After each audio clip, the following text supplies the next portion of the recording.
नमस्कार साथियों, आप सभी का स्वागत है मार्शल हेल्प के INA important news analysis session पर। दोस्तों, आज का हमारा विषय है मानहानि क्या है और भारतीय राष्ट्रीय कांग्रेस के वरिष्ठ नेता राहुल गांधी को 2 साल की सज़ा क्यों हुई। दोस्तों, बीते कुछ दिनों में भारत के वरिष्ठ नेता राहुल गांधी सुर्खियों पर है।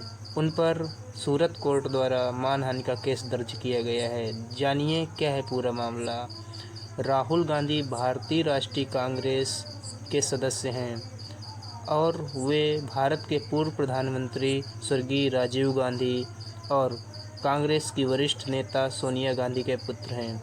राहुल गांधी का जन्म 19 जून 1970 को हुआ। उन्होंने रोलिंस कॉलेज फ्लोरिडा से ग्रेजुएशन डिग्री ली और ट्रिनिटी कॉलेज ऑफ लंदन से MPhil की उपाधि धारण।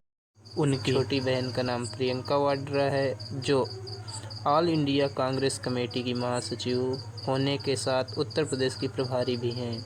राहुल गांधी सक्रिय राजनीति 2004 में आए और वह लोकसभा में पहली बार अमेठी चुनाव क्षेत्र से चुनकर आए। उन्होंने 2017 में ऑल इंडिया कांग्रेस कमेटी महासचिव बनाए जाने के साथ भारतीय युवा कांग्रेस और नेशनल स्टूडेंट यूनियन का प्रभारी भी बनाया गया। अमेठी से दूसरी बार 2009 में लोकसभा जीते और फिर 2014 में, लेकिन 2019 में उन्होंने भाजपा की स्मृति ईरानी से हार का सामना करना पड़ा और इस हार से उन्होंने भारतीय राष्ट्रीय कांग्रेस के अध्यक्ष पद से इस्तीफा दे दिया। अब हम यह जानते हैं कि मानहानि क्या है।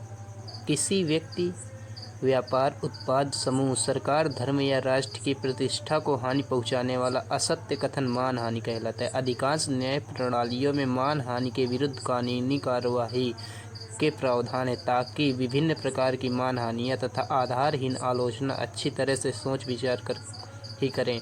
मानहानि 2 रूपों में हो सकते हैं, लिखित रूप में या मौखिक रूप में। यदि किसी के विरुद्ध प्रकाशित रूप में, लिखित रूप में झूठा आरोप लगता है तो वह मानहानि के अंतर्गत आता है।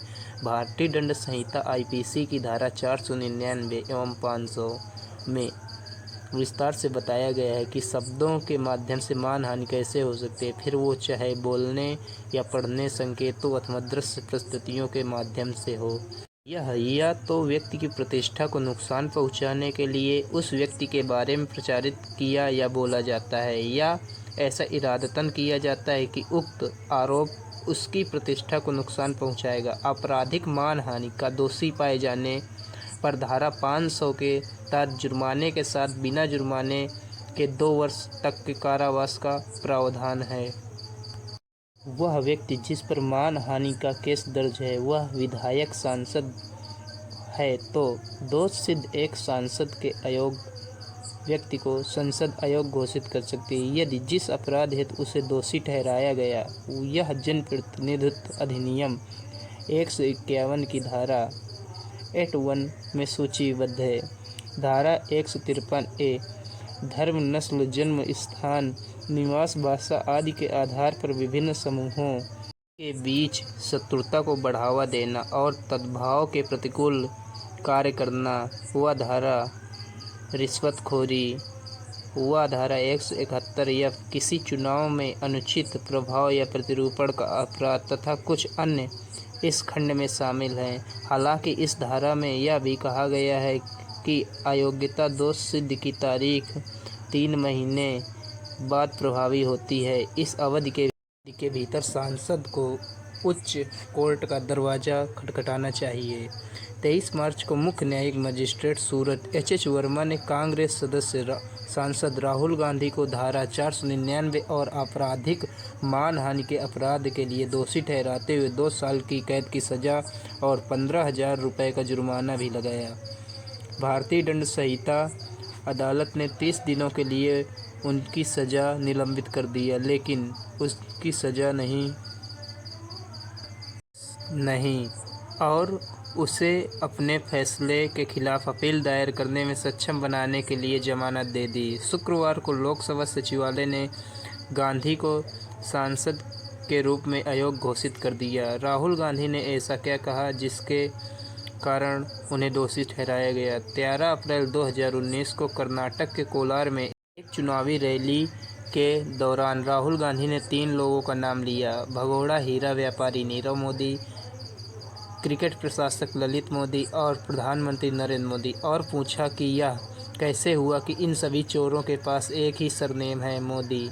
मानहानि के इस विशेष मामले का एक असामान्य पहलू है कि पूर्णेश मोदी ने पिछले गांधी के मुकदमे पर उच्च न्यायालय से रोक लगाने की मांग की और लगभग 12 महीनों की कार्यवाही में देरी करने में सफल रहे। आमतौर पर यह मामले में अभियुक्त होता है जो कार्यवाही पर रोक लगाने की मांग करता है। 16 अप्रैल 2019 को मामला दर्ज किया गया था और राहुल गांधी 24 जून 2021 को तत्कालीन CJM सूरत AL दुबे की अदालत में व्यक्तिगत रूप से अपना बयान दर्ज कराने के लिए उपस्थित हुए। मार्च 2022 में जब राहुल गांधी को फिर से बुलाने के लिए शिकायतकर्ता के अनुरोध को CJM द्वारा खारिज कर दिया गया, जिन्होंने बहस तुरंत शुरू करने पर जोर दिया, तो शिकायतकर्ता उच्च न्यायालय पहुंचे और मुकदमे की कार्यवाही पर रोक लगाने की मांग की।